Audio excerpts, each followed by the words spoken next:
फटाक खबरें 30 सेकंड में डाउनलोड कीजिए तक ऐप, लिंक डिस्क्रिप्शन में।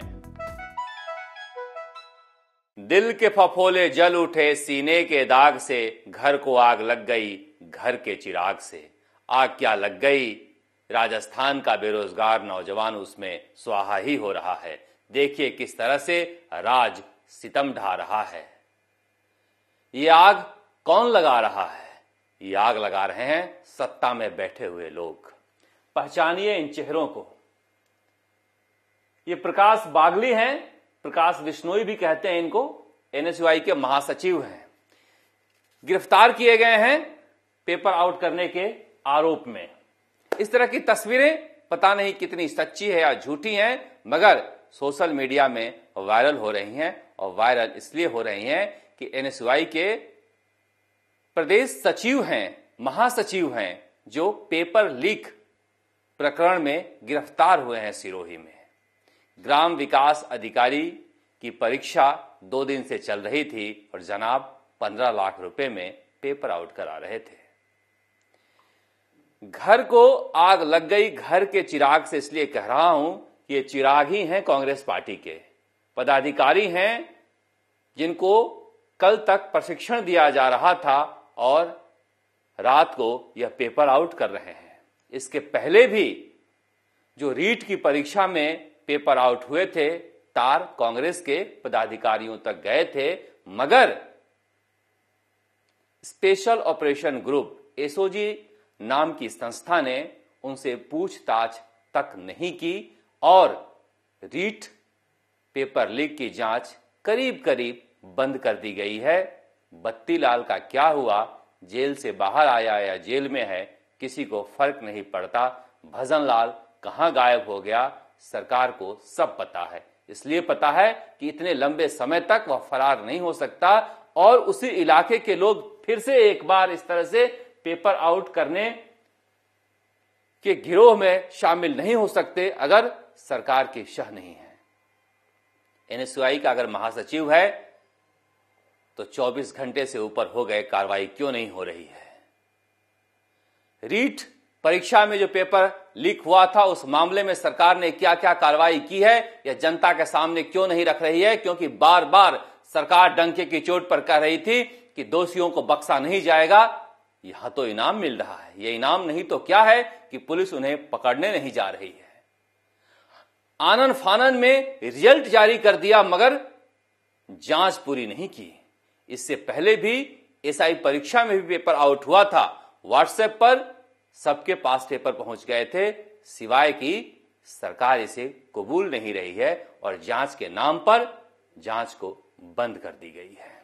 यह धोखा क्यों हो रहा है राजस्थान के नौजवानों के साथ, समझ में नहीं आता है। और इस धोखे में अगर सरकार शामिल नहीं है तो पाक साफ क्यों नहीं दिखाई दे रही है? दरअसल इस तरह के हालात बन गए हैं पिछले 1.5-2 सालों में कि सरकार अपना पूरा फोकस सचिन पायलट पर लगाए हुए है। आप प्रशिक्षण शिविर में कैसे बाहर रखा जाए, सरकार के जो मंत्री बनाए गए हैं पायलट के लोग, उन्हें कैसे अपने पास लाया जाए, किस तरह से अधिकारी उनकी ना सुने, किस तरह से दिल्ली दरबार में उनकी पहुंच ना हो पाए। इसके चक्कर में ही गहलोत ज्यादा वक्त गुजार रहे हैं और यही वजह है कि इस तरह की समस्याएं खड़ी हो रही है। लेकिन उससे हासिल क्या हो रहा है? समस्याएं ही खड़ी हो रही है। जिस तरह का नजारा सड़कों पर दिख रहा है वह आप देखना क्यों नहीं चाह रहे हैं? अगर आप देखें इस तरह के नजारा, आपको सतीश पूनिया की सभा में यह भीड़ आई है, ये खेतड़ी में आई है, जहां पर जितेंद्र सिंह जो सलाहकार बनाए गए हैं मुख्यमंत्री अशोक गहलोत के, वो विधायक हैं, कहकर आए थे कि मैं सचिन पायलट को मुख्यमंत्री बनाना चाहता हूं, आप मुझे वोट दें। और जीतने के बाद सलाहकार बन गए अशोक गहलोत के। उस गुस्से में, हालांकि शहीद के सम्मान में ये कार्यक्रम हो रहा है, मगर ये गुस्सा क्या है आप देख सकते हैं। गुस्सा ये किसके खिलाफ है ये देख सकते हैं कि सतीश पूनिया की सभा में भी इस तरह से लोग आ रहे हैं। ये नजारा मैं इसलिए दिखा रहा हूं कि लोगों का गुस्सा सरकार को समझ में आ नहीं रहा है। सरकार ये समझ रही है कि जनता हमारे साथ है। अगर सचिन पायलट इस तरह से सड़कों पर निकलते हैं और रास्ते में इस तरह से भीड़ स्वागत करने के लिए आती है, इस भीड़ को आप देखकर अंदाजा लगा सकते हैं कि हालात कैसे हैं। इसलिए मैं बार बार कह रहा हूं कि मुख्यमंत्री अशोक गहलोत अगर इस पर ध्यान नहीं देते हैं तो मामला बिगड़ सकता है, मगर वह ध्यान कहां दे रहे हैं। आप लोगों को समझ में आया कि पृथ्वीराज चौहान के नाम पर गुजरों की भीड़ अजमेर में कहां से आई थी, कौन लेकर आया था? यह भीड़ हरचंद खटाना लेकर आए थे। यह गुजर और राजपूतों के बीच झगड़ा कराने का कार्यक्रम क्या चल रहा है, यह समझ में नहीं आता है।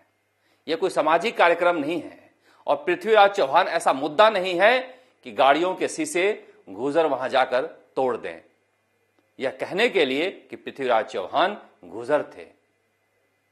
कौन विरोध में खड़ा था? एक फिल्म आ रही है, फिल्म में न जाने क्या है, मगर कौन लड़ाना चाह रहा है? ये बार बार मैं आप लोगों को इसलिए समझाता हूं कि सत्ता में बैठे हुए लोग ऐसे लोग हैं कि आपको गुमराह करेंगे। बांटो और वोट लो, चाहे ये पार्टी हो या वो पार्टी हो, नेताओं का काम होता है। इसलिए आप समझिए इस खेल को। इस वीडियो को कौन भेज रहा था? जब मैंने ध्यान से देखा तो जितने वीडियो आए थे अजमेर में गुजरों के प्रदर्शन के पृथ्वीराज चौहान के नाम पर, वह सभी कांग्रेस से जुड़े लोग मुझे भेज रहे थे। तभी मुझे आश्चर्य हुआ कि खेल कुछ और है। फिर मैंने पता लगाया तो सच्चाई वही निकली। इसलिए सावधान करना चाहता हूं कि जातियों के नाम पर आपस में मत लड़ो। ये नेता लड़ाते रहेंगे क्योंकि लड़ोगे बंटोगे तभी यह जीतेंगे। मगर बड़ा मकसद क्या है? बड़ा मकसद यह है कि घर को जो आग लग रही है घर के चिराग से, उसे कैसे बचाया जाए। रीट की परीक्षा में पेपर लीक की जांच आप कर नहीं रहे हो। छात्र कई दिनों से अनशन पर बैठे हैं, तबीयत बिगड़ रही है, 50,000 पद करने की मांग कर रहे हैं। 56,000 तो आपके साला पर दिखाई दे रहा है खाली पद, भरने में क्या दिक्कत है? नई भर्ती निकाल रहे हो। एएनएम जीएनएम के 2013 के चयनित अभ्यर्थी दर दर की ठोकरें खा रहे हैं, लखनऊ से लेकर जयपुर तक, सिविल लाइन से लेकर अपने घर तक, मगर उनकी सुनवाई नहीं कर रहे हो। यह कैसी सरकार है?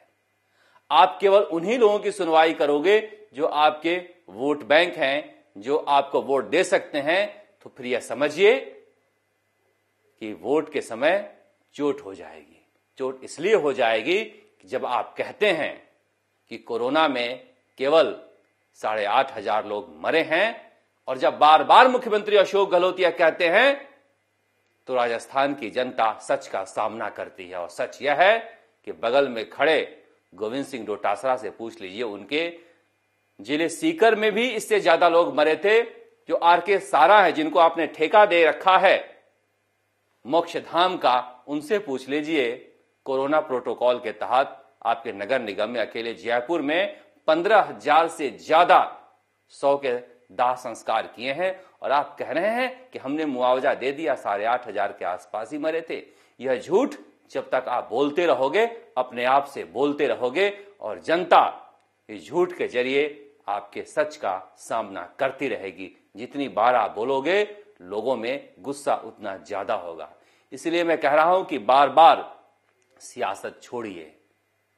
सियासत में आप किसे निशाने पर लेना चाहते हैं उसे छोड़िए, और जनता क्या चाहती है उसे देखिए।